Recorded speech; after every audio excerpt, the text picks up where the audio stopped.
اللہ الرحمن الرحیم اللہم صلی علی محمد وآل محمد۔ آج کا ہمارا ٹاپک ہے کہ بلوغت کی عمر کیا ہے۔ لڑکی 9 سال کی بالغ ہو جائے گی اور لڑکا 15 سال کا بالغ ہوگا، اور یہ بلوغت کی عمر ہم انگریزی سالوں سے نہیں گنیں گے۔ اگر پہلی ذی الحج کو پیدا ہوا ہے تو 15 سال بعد لڑکا پہلی ذی الحج کو بالغ ہو جائے گا، اور لڑکی اگر پہلی ذی الحج کو پیدا ہوئی ہے یا پہلی ربیع الاول کو یا جو بھی اسلامی تاریخ کو، اسی دن 9 سال بعد وہ لڑکی بالغ ہو جائے گی۔ انگریزی مہینوں کا حساب نہیں کریں گے کیونکہ انگریزی سال 10 دن زیادہ ہوتے ہیں اسلامی سالوں سے۔ تو اب لڑکی 9 سال کی بالغ ہو جائے گی، اس پر حجاب واجب ہو جائے گا، نماز، روزہ، حج، زکوٰۃ، جو چیزیں ہیں شریعت میں وہ لڑکی پر واجب ہو جائیں گی۔ اسی طرح لڑکا 15 سال کا ہوگا تو اس پر بھی تمام عبادات واجب ہو جائیں گی، نماز بھی پڑھنی واجب ہو جائے گی، روزہ رکھنا واجب ہو جائے گا، اگر استطاعت رکھتے ہیں تو حج واجب ہو جائے گا، اگر مال رکھتے ہیں تو خمس واجب ہو جائے گا۔ 9 سال کی لڑکی، 15 سال کا لڑکا۔ اس کے بعد دوسرا حکم یہ ہے کہ ستر کتنا ہے۔ ستر سے مراد چھپانا، اپنے جسم کو کتنا مقدار تک چھپانا واجب ہے۔ مرد کے لیے فقط عورتین عربی کا لفظ ہے، مرد کے لیے فقط اور فقط شرم گاہیں چھپانا واجب ہے، اور وہ مقدار جو مرد کی ہے وہ ایک انڈر ویئر میں آ جاتی ہے۔ انڈر ویئر پہننا مرد کے لیے واجب ہے جس سے شرم گاہیں چھپ جاتی ہیں، یہ ہے واجب مقدار۔ اس کے علاوہ مرد جو پہنتا ہے وہ مثلاً کہ آداب ہیں، احترام ہے، لیکن جو واجب مقدار ہے وہ فقط وہی ہے۔ عورت کے لیے، خاتون کے لیے تمام جسم چھپانا واجب ہے، فقط ہاتھ اور چہرے کا یہ حصہ جس پر وہ وضو کرتی ہے، فقط یہ چہرے کا حصہ اور ہاتھ کلائیوں تک، یہاں تک وہ نکال سکتی ہے، اور پاؤں نہیں نکال سکتی۔ ہمارے معاشرے میں خاتون جرابیں پہنتی نہیں ہیں، حالانکہ جرابیں پہننا واجب ہے۔ خاتون کے پردے میں یہ ضروری ہے کہ خاتون ساکس پہنے، جرابیں پہنے، تاکہ اس کا پردہ مکمل ہو۔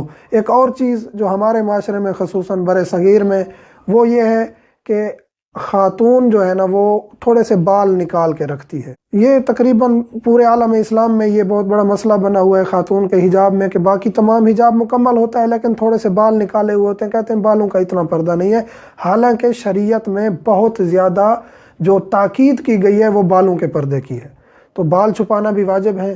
خداوند کریم ہمیں توفیق عطا فرمائے کہ ہم اپنی بھی تربیت کر سکیں اور اپنی خواتین کو بھی صحیح حجاب کرانے کی ہم ان کو تاکید کر سکیں۔ اب یہ جو ستر ہے، یہ مثلاً کہ مرد کی جو فقط عورتین ہیں یا عورت کا جو جسم ہے، یہ ہر ممیز سے، ممیز وہ بچہ جو تمیز رکھتا ہے، مثلاً کہ بعض علماء کہتے ہیں 5 سال کا بچہ تمیز رکھتا ہے، 6 سال کا بچہ تمیز رکھتا ہے، جو بچہ بھی تمیز رکھتا ہے اچھے برے کی، اس سے اپنی شرم گاہ چھپانا واجب ہے۔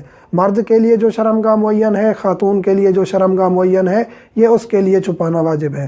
ہاں، عورت کے لیے عورت کی شرم گاہ کا حکم وہی ہے جو مثلاً کہ اس کی شرم گاہیں ہیں، باقی جسم کا چھپانا واجب نہیں ہے عورت کے لیے۔ عورت سے کہ وہ بال چھپائے، عورت سے نہیں، ایسا نہیں ہے، وہ ہاتھ پاؤں نکال سکتی ہے، بال بھی نکال سکتی ہے، عورت کے سامنے، لیکن عورت مرد کے سامنے فقط چہرے کا وضو کرنے والا حصہ اور کلائی تک ہاتھ نکال سکتی ہے۔ اور ہر انسان جو دوسرے انسان کی شرمگاہ دیکھتا ہے وہ بھی حرام ہے۔ اگر کہیں کوئی یعنی ایکسیڈنٹلی کوئی اگر کسی کی شرمگاہ کھل گئی ہے، مثلاً کہ اس کا حجاب ہٹ گیا ہے، تو دوسرے انسان کو چاہیے کہ اس کی شرمگاہ کی طرف نظر نہ کرے، چاہے وہ خاتون ہو چاہے وہ مرد ہو۔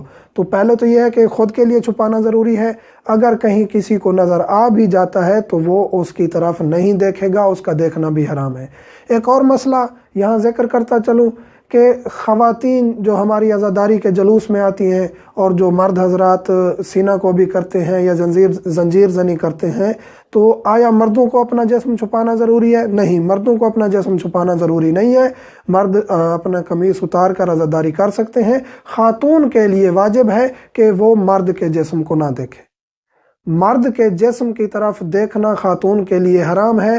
مرد کے فقط ان اعضاء کو دیکھ سکتی ہے جو مرد عورت کے اعضاء کو اجنبی کو دیکھ سکتا ہے، مثلاً چہرہ اور ہاتھ، چہرہ ہاتھ پاؤں دیکھ سکتی ہے لیکن سینہ بدن یہ مرد کا عورت بھی نہیں دیکھ سکتی، اسی طرح مرد عورت کا یہ چیزیں بھی نہیں دیکھ سکتا۔ فقط میاں اور بیوی ایک دوسرے کے تمام جسم کو دیکھ سکتے ہیں، اس کے علاوہ کوئی دوسرا اجنبی، چاہے وہ خاتون ہو، چاہے وہ مرد ہو، چاہے مرد ہو یا عورت ہو، ایک دوسرے کی شرمگاہوں کی طرف دیکھنا حرام ہے۔